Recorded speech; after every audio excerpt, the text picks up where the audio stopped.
Hi everyone, my name's Dylan Loney. I'm a technical designer at Epic Games, and I'm here to talk to you today about building Lego islands in Fortnite. A quick preview of what we're going to talk about today. The first section is just a refresher on the creative ecosystem. After that, we're going to dive into Lego islands and cover everything you need to know to get started building. So starting with Fortnite Creative. Fortnite Creative mode was added to Fortnite in 2018, and it allows players to build their own islands. An island is our term for a playable game or experience. When you're ready, you can publish your island directly to the Fortnite ecosystem, where it becomes playable for all our players across all our platforms. The other half of the creative ecosystem is, of course, Unreal Editor for Fortnite. Unreal Editor for Fortnite, UEFN, is a specialized version of the Unreal Engine specifically for creating and publishing Fortnite islands. Just a quick note, UEFN is additive to, not a replacement for Fortnite Creative, so we continue to develop and support both. Both are viable development approaches. Thanks to Fortnite Creative, as well as UEFN, Fortnite has become home to a huge variety of experiences. We have single-player, co-op, multiplayer, all sorts of genres. As a result, almost 40% of Fortnite playtime is spent in creator-made islands. Another fun stat to share is thanks to Creator Economy 2.0, which was launched last year alongside UEFN, we have paid out over $320 million to our creators. Okay, now let's talk about why you're all here, which is to introduce Lego Islands. Lego Islands are islands built in Fortnite Creative or UEFN that feature Lego assets, minifigures, and more. And the best way to introduce it is with our fantastic video, so please enjoy.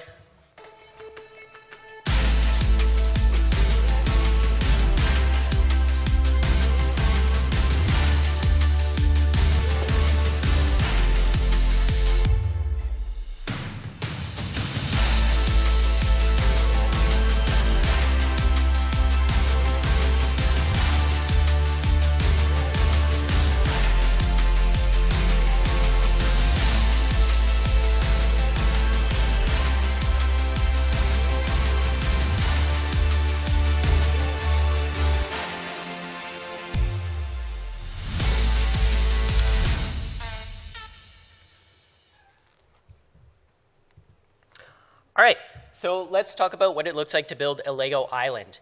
If you're already familiar building in UEFN or Creative, apologies, a lot of the stuff I'm going to cover you already know. This is a good thing. It means you're ahead of the curve. Don't worry, there's going to be new information for you as well.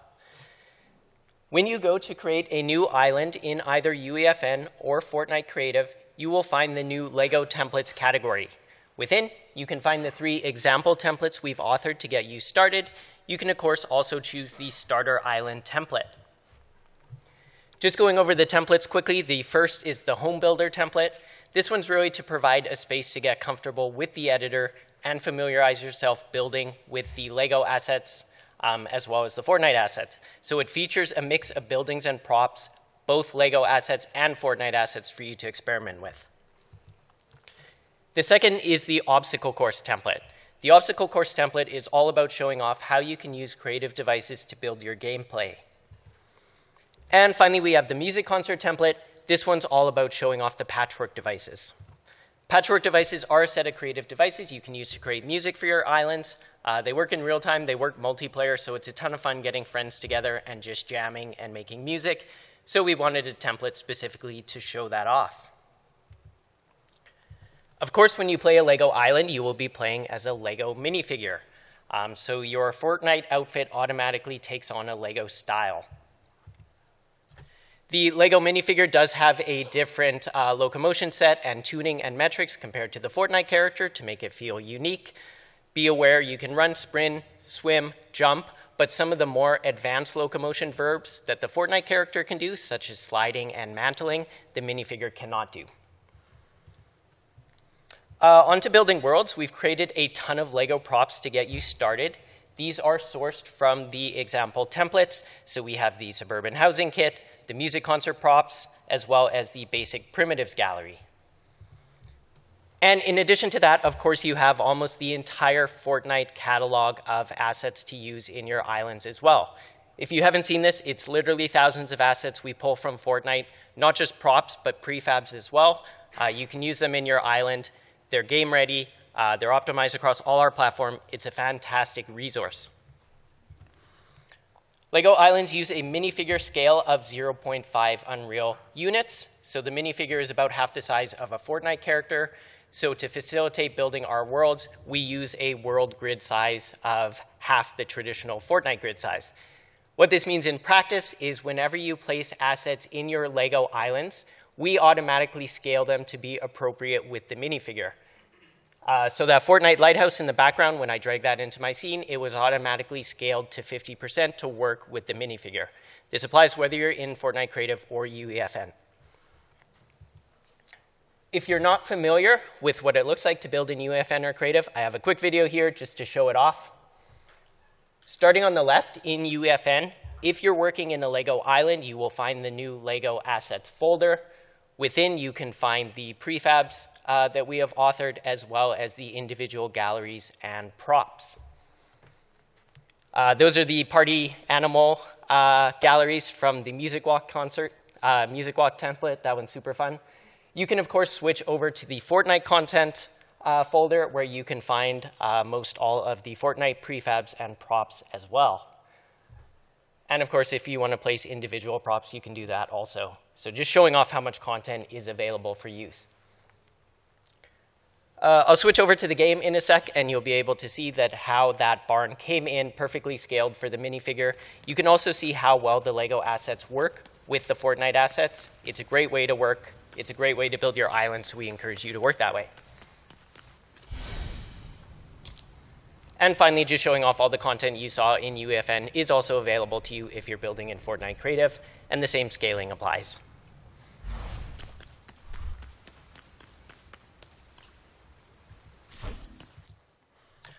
LEGO building pieces are placed according to the Fortnite grid system. This allows them to work with our support and destruction systems.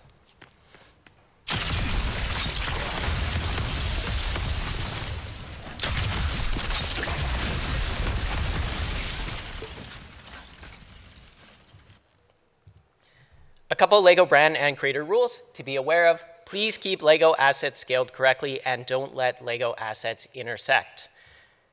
What does that mean? Here's an example where I'm doing both. You can see I've scaled them up to be quite big. They're also phasing through each other. It's very important to us that LEGO islands maintain a sense of magic. Part of that is ensuring whatever you build with the LEGO assets feels authentic, true to life, like it could be a set sitting in front of you on your desk. Scaling the assets like this or having them phase obviously shatters that illusion, so please don't do that. The good news is if you're working in Creative, you can't do that. The phone tool won't let you scale the assets, and it makes sure placement is valid. If you're working in UEFN, you can because it's very powerful. Be aware we check during validation, and we'll let you know if there's any issues.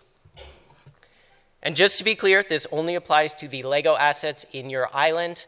For the Fortnite assets, it's totally fine to scale them and have them intersect with other Fortnite assets or with the LEGO assets. So you can see here in the obstacle course, the LEGO floor pieces are embedded in the Fortnite terrain to ground everything in the world. That's totally OK.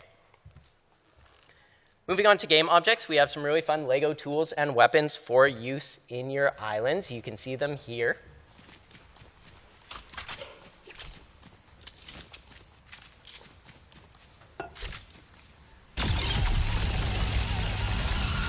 So we have the ray gun, we have the pulse rifle, the snowball launcher, the explosive goo gun, and we also have some really fun tools like the Prop-O-Matic.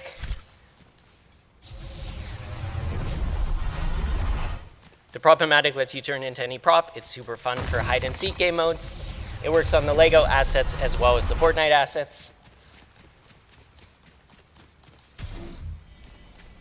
And we also have the grapple gun.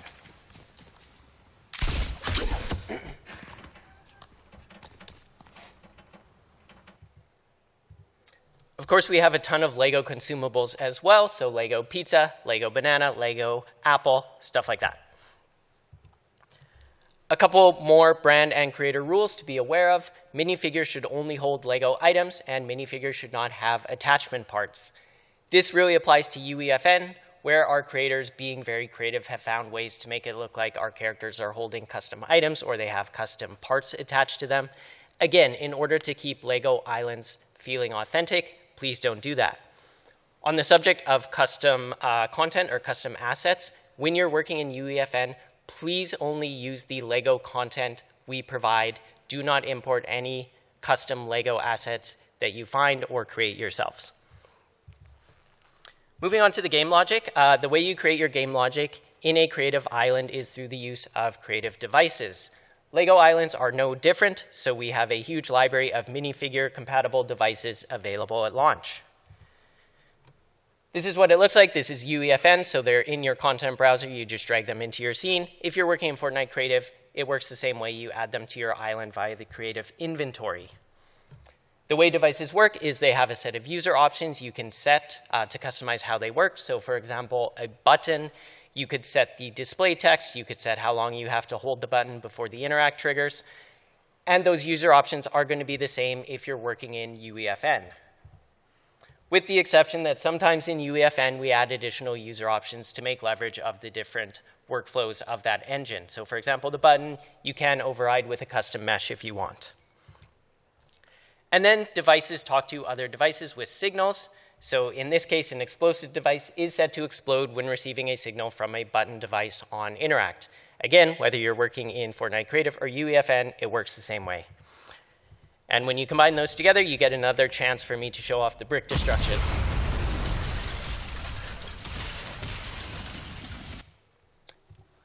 Another quick example, this time hooking up a button to a camera device, a pop-up device, and a tracker device to create a basic quest giver system.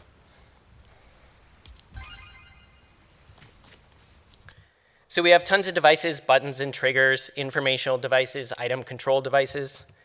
A really fun one to call out, the camera devices, the input control device, and the input trigger device are all available and supported at launch. These are super awesome because they allow you to build islands that feel like different genres. You can see the top-down example in the video there. What are those blue question marks? I didn't want to spoil one of tomorrow's talks where they'll be going over some recent device additions as well as what they're working on next. Definitely check that out if you're interested. Island settings are how you customize your island at a high level, things like how many players it supports, how many teams. Lego islands work the exact same way. All right, Verse. The second way you can build your game logic is with Verse. Verse is a programming language developed by Epic Games that you can use to create gameplay in UEFN. So Verse is only available if you're working in Unreal Editor for Fortnite. If you're building a Lego island in UEFN, you can of course use Verse. There is a Verse update tomorrow. It's not an introduction. It's more for people already familiar with Verse. That said, if you want to go, it should be very informative. Also, I would highly recommend you go to the Scene Graph talk. If you work in UEFN, Scene Graph will be very important to you in the coming months, so definitely consider checking that out. On that note, just to make everyone aware, we do have a public roadmap. If you're curious what we're working on now or in the future, you can find that at create.fortnite.com/roadmap.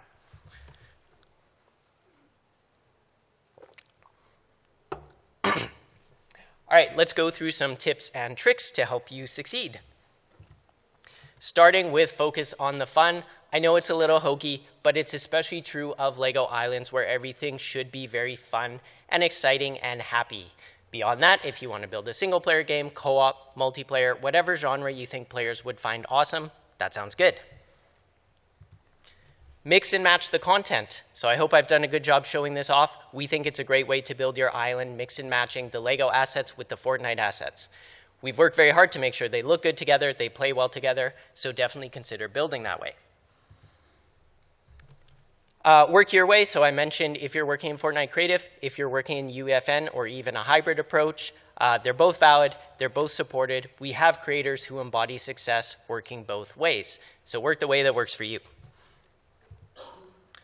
I hope I don't need to sell anyone here on revision control. Just a reminder, though, that we do offer a free revision control solution for your UEFN projects if you don't have one already. There's no strings attached. It's literally a couple clicks to get it stood up, so definitely consider using it. And I also need to mention our documentation website. Our documentation team does a fantastic job capturing everything we build. There's tutorials there, device documentation versus API documentation. It's definitely worth a bookmark. You can find that. I'm going to keep repeating, create.fortnite.com. That's where you'll find everything I'm talking about today, including a link to that documentation website. A couple more tips and tricks. Please follow brand rules. I already mentioned that Lego Island should be fun and happy and exciting. Make sure you stay on brand. Lego Island should never contain depictions of mature subject matter. If there's conflict, it should be lighthearted and happy. On that note, Lego Islands do have IARC age-specific requirements. You can see those here. The takeaway is they must be appropriate for audiences of all ages. And finally, make sure you also follow the Fortnite Island Creator rules. So this is the Island Creator policies, content guidelines, and commercial policies that apply to any creative island. They, of course, apply to Lego Islands as well. Okay, assuming you're excited to get started, and I hope you are, what's the next step? The next step is to go to create.fortnite.com. There's two parts. The first is to sign up for the Fortnite Island Creator and Engagement Program. Be aware there are some eligibility requirements. The main one is you have to be an adult to sign up. That means 18 in most places, but it does vary by region. The second step is to complete the IP Partner License Agreement. This is what gives you license to make Lego Islands. If you haven't done either, this is what it looks like. You'll see there's 3 forms there. The third one is marked optional, but just make sure to complete that one as well. That is the partner agreement that lets you make Lego Islands. If you're already a creator or you missed that step, you can do it from the homepage as well. All right, one last note. The IP Partner License Agreement, that is the license that lets you make Lego Islands and use our Lego content. Please be aware, in exchange for that license, a different pay rate applies to the traditional Creator Island program, wherein you agree to share 15% of the engagement payout earned on a Lego Island with the Lego group. And that was a very quick talk about everything to do with Lego Islands. I can't communicate how excited we are to get these tools in your hands, and also just how excited we are to see what you're going to build with them. Cool.